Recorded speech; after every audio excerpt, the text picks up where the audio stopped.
What's up guys, Schmitty here. Welcome back to another video. Today guys, we're going to be doing part 2 of what I think Call of Duty should be doing this year and for the future for their DLC changes. Yesterday I focused more on the microtransactions and how those should change and be modeled after Fortnite Battle Royale. I really think it would be a cool thing and it would make a lot of sense if Call of Duty could implement a battle pass type thing that Fortnite is doing. If you guys missed that video yesterday, make sure to go check it out. I will have it linked down below in the description. You guys left a lot of good ideas in the comments as well on how you could better make it even a better system than what I had thought of, you know, make it more consumer friendly and more cosmetic oriented rather than put in weapons like I had kind of mentioned a little bit. And I think a lot of those ideas that were discussed in the comments were really good as well, so I appreciate all those comments you guys left. Really insightful. I think it made for a lot of good discussion, and hopefully Call of Duty at some point or another will take notes as to making their DLC a more consumer friendly thing in the future. But today we're going to be talking about the DLC map packs in Call of Duty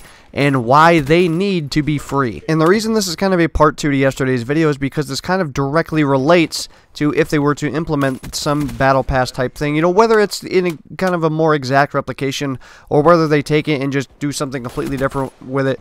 But in essence, it's kind of the same thing. This kind of goes along with if they were to do something like that. Now, I did get a few comments that were saying that, you know, if we're going to be having to pay $60 for the game, we're going to have to pay for all the map packs and stuff, and on top of that, we're going to have to pay $10 every couple months or so for this battle pass. Like, that's a lot of money to be putting into Call of Duty. And I very much agree to that, and that's exactly what we're going to be talking about here in this part 2. So, leading off from yesterday, if they do this battle pass idea to where every couple months, 50, 60 days, somewhere in that area, if they do this model of the battle pass to where you kind of rank up a certain set of tiers, you pay about $10 every 50, 60 days or so, like I said, and by completing challenges, you progress through these tiers to unlock a ton of different cosmetic stuff, calling cards, emblems, skins, helmets, camos, heck, even potentially cosmetic weapon variants like we saw in Call of Duty World War II. All that kind of stuff would be really cool to kind of progressively unlock in a battle pass type feature to where you're not paying as much money, and because it's not a supply drop based system, you know exactly what you're getting from the start. However, if they were to implement this model,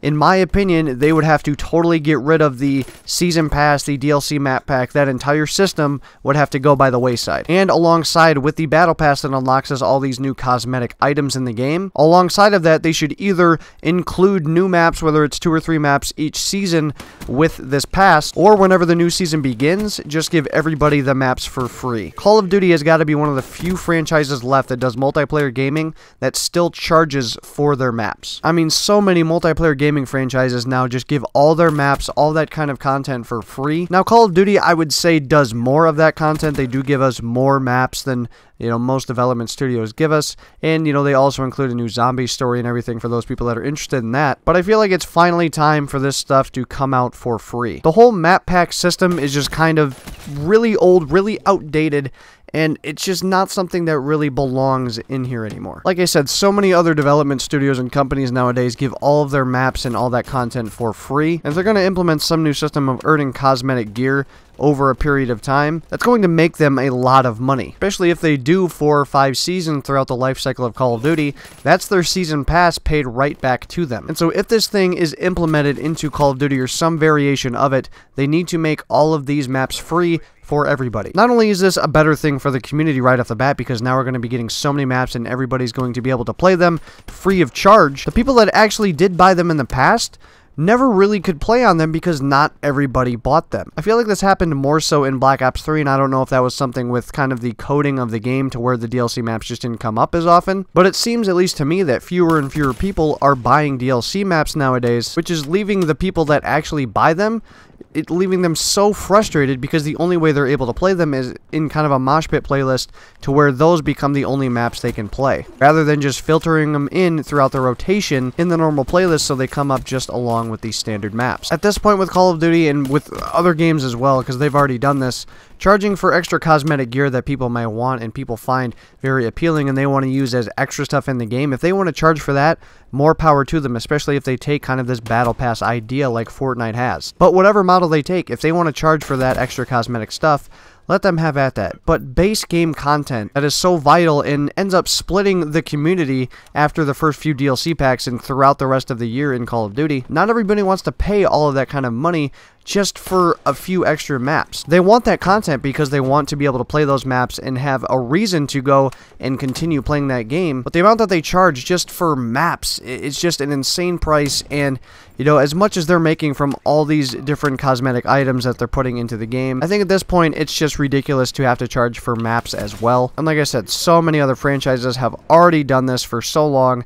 They need to give us the maps for free. It's such a key part of the game, and to leave that to a kind of pay-only type of thing is kind of like making weapons only available through supply drops like Black Ops 3 did. It's such a key part of the game, and it's not even really extra content. It's stuff that needs to be in the game and everybody needs to be able to have access to. And truthfully, I think it would entice more people to buy the game because they already charge full price from the game, something that other games are starting to not do, and as we've seen from a free game like Fortnite. Could you imagine if they were going to charge, if Fortnite ends up bringing a new map, could you imagine if they were to charge $30 for that new map? That would be insane, right? Because one of the things Fortnite succeeds very well at is functionality and ability for so many people to be able to access it without having to pay so much money. If they were to implement something where they have to pay for another map, it really ruins the entire experience and what makes Fortnite such a consumer-friendly experience. That's what's starting to happen with Call of Duty. They're becoming less and less consumer-friendly in a day and age where other studios and other development teams are starting to become more consumer-friendly. Activision's losing a lot of people to other games, and they're losing a lot of money to these other studios.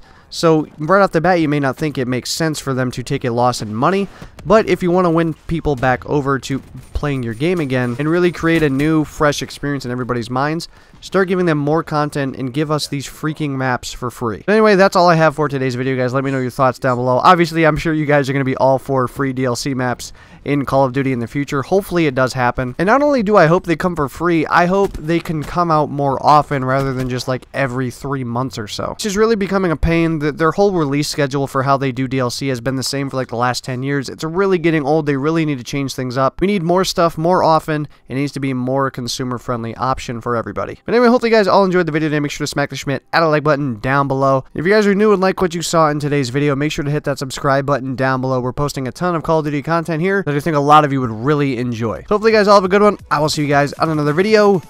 So long, everybody.